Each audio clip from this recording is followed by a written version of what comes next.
prasangka dalam interaksi kerja multikultural. Nah, perkenalkan, nama saya Halini Pratiwi Lewa. Saya berperan sebagai ketua tim yang beragama Islam. Perkenalkan, nama saya Maulana, berperan sebagai peksos yang beragama Muslim. Perkenalkan, nama saya Jenki Palindrung. Saya sebagai rekan yang beragama Kristen. Perkenalkan, nama saya Fitri Nengsi Supardi yang berperan sebagai rekan kerja yang beragama Hindu. Perkenalkan, nama saya Dewi Puspitasari yang bekerja sebagai pekerja sosial yang beragama Katolik. Perkenalkan, nama saya Nur Fadilaha. Saya sebagai peksos yang beragama Islam dan sebagai pendengar. Lihat hasil karya kami ya. Selamat siang semua. Siang, Ibu. Nah, di sini kita akan membahas tentang agenda kita minggu depan, yaitu bakti sosial ya. Untuk mengenai harinya saya pun bingung hari apa ya bagus kita lakukan. Mungkin di antara teman-teman ingin berpendapat tentang hari? Kalau menurut saya sih hari Jumat paling cocok ya. Oh ya, Jumat ya. Karena sebagian besar masyarakat itu libur kerja. Kerja di hari Jumat. Iya. Yang lain? Kalau boleh, jangan Jumat siang karena banyak orang Muslim yang ingin melaksanakan sholat Jumat juga. Oh iya kan secara ikonnya itu kan Jumat biasa diadakan bakti sosial ya. Yang lain? Wah, tapi kalau semua harus disesuaikan dengan urusan agama, nanti ribet dong. Oh ya juga sih, kan nggak semua kita beragama yang sama ya.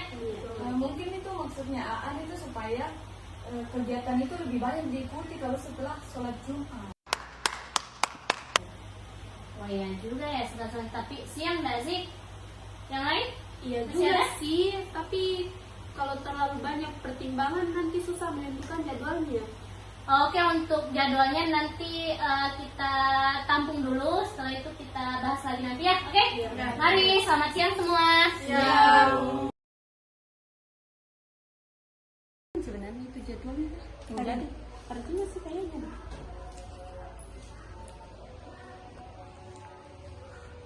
An, kenapa diam-diam sih? Apa aja? Bohong. Yang bener. Hah? Jangan begitu cerita pokok. Cuma aku rasa tadi pendapatku kayak diringkan sekali. Cuma bawa agama. Aduh, serius kan minta maaf. Nggak ada niatku bikin kau tersinggung. Kadang memang teman-teman kalau candaan begitu bisa bikin orang tersinggung atau tidak nyaman. Sepakat. Ya enggak apa-apa, tapi tetap kepikiran. Berarti harus lebih hati-hati bicara kalau begitu. Kalau boleh.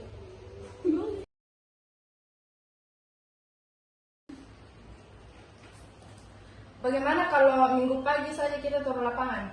Kalau minggu pagi itu ada kegiatan pengajian di keluarga. Lagi-lagi kegiatan agama toh? Kan begitu maksudku. Saya heran Ji, kenapa tuh sedikit-sedikit selalu dikaitkan sama agama? Fitri, pelan-pelan aku bicara. Saya tidak pernah memaksa kalian untuk pahami keyakinan saya.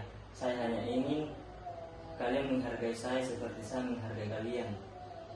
Menurutku saya toh masalahnya ini bukan soal agama, tetapi kita kurangnya saling memahami satu sama lain. Nah, di sini juga kan kita berasal dari latar belakang budaya yang berbeda. Jadi wajar saja kalau perilaku dan kebiasaan kita itu berbeda. Nah, betul itu.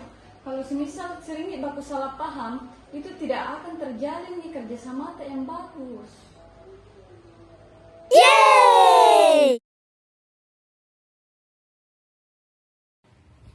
Menurutku saya ini tuh masalahnya bukan soal agama, tapi Tapi kenapa selalu agama dikaitkan? Oh gitu maksudku. sudah. Dibanding keadaannya makin panas, mending kita ke ruang rapat saja bahas ini ya. Oke, ayo. Bertengkar.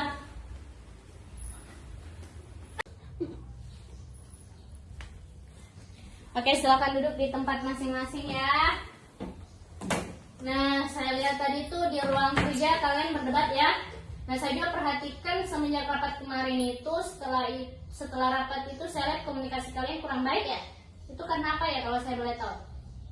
Saya di sini mau minta maaf ke Aan. Mungkin ada kata-kata saya yang menyinggung perasaan Aan.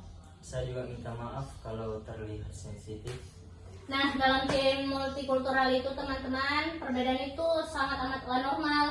Yang penting adalah bagaimana cara kita menghargai satu sama lain. Mungkin kita juga perlu membiasakan diri mendengar dulu sebelum menilai. Betul. Nah betul, kita juga itu harus menyesuaikan perbedaan kita dan tidak boleh dijadikan bahan bercandaan. Nah, di sini juga itu kita mencari solusi bersama tanpa meremehkan keyakinan orang lain. Nah, betul sekali, kita bekerja untuk tujuan sosial yang aman. Jadi, komunikasi dan toleransi juga harus penting, harus sama-sama berjalan.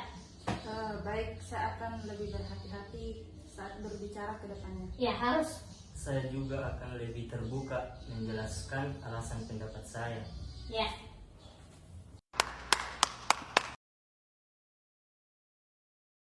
Ya, akhirnya selesai juga yang bakti sosial tadi. Iya, bagus juga kalau komunikasi baik begini. Iya, saya juga ternyata banyak belajar juga. Perbedaan itu bukan masalah bila kita saling menghargai. Nah, itu pentingnya toleransi. Perbedaan agama dan budaya bukan menjadi penghalang untuk kerjasama. Dengan saling menghargai dan menghormati, keberagaman ini bisa menjadi kekuatan dalam satu kelompok. Sekian karya dari kami. Terima kasih.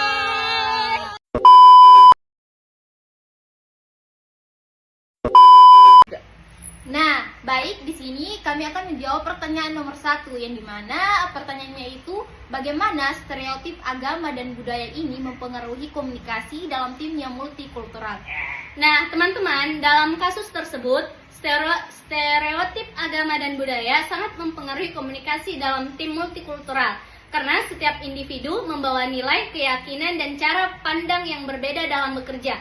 Ketika ada anggota tim yang meremehkan pandangan agama pekerja sosial muslim, hal itu dapat menimbulkan rasa tidak dihargai, kurang nyaman, bahkan memicu kesalahpahaman dalam komunikasi. Nah, stereotip ini membuat seseorang menilai orang lain berdasarkan prasangka, bukan berdasarkan kemampuan atau kepribadiannya. Akibatnya ini, komunikasi menjadi tidak terbuka dan kerjasama tim seringkali terganggu. Nah, dalam komunikasi ini, lintas agama dan budaya dijelaskan bahwa perbedaan nilai dan persepsi sering menjadi hambatan terbesar dalam interaksi sosial apabila tidak disertai dengan sikap saling menghargai. Cukup sekian dari kami.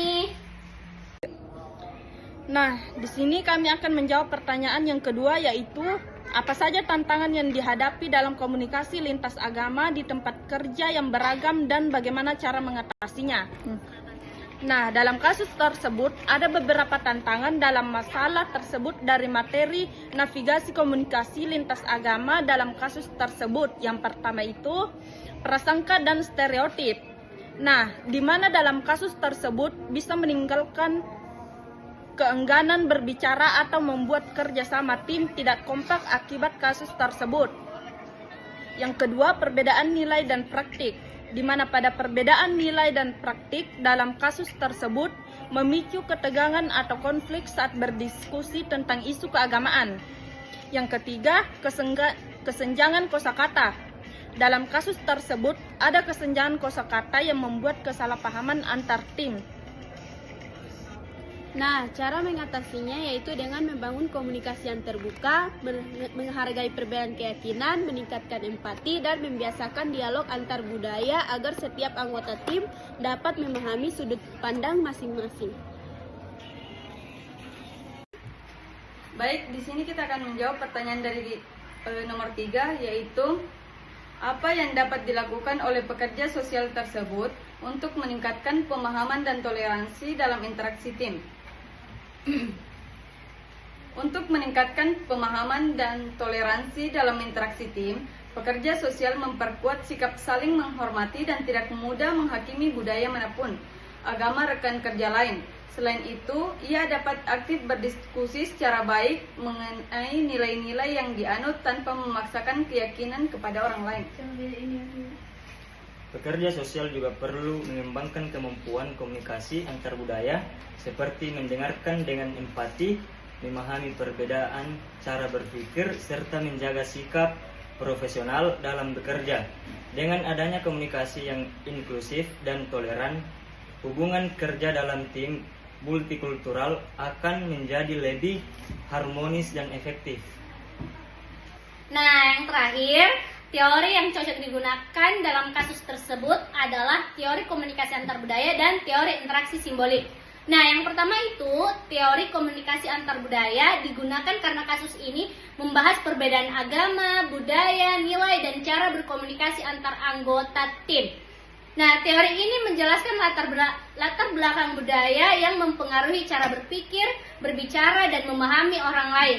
Jika tidak ada pemahaman dan toleransi, maka akan muncul stereotip, prasangka, dan miskomunikasi dalam kerja sama tim. Oleh karena itu, teori ini cocok untuk menjelaskan bagaimana komunikasi lintas agama dapat mempengaruhi hubungan sosial dan kerja kelompok. Nah, selain itu, teori yang lain juga bisa digunakan seperti teori interaksi simbolik. Karena teori ini menjelaskan bahwa manusia memberikan makna terhadap simbol, bahasa, sikap, dan perilaku dalam interaksi sosial. Nah, dalam kasus tersebut itu, anggota tim bisa saja menafsirkan tindakan atau keputusan pekerja sosial muslim secara berbeda karena dipengaruhi oleh pandangan budaya dan agama masing-masing. Akibatnya ini muncul kesalahpahaman dan prasangka melalui interaksi yang terbuka dan saling memahami. Sepakat. I just had to let you know you're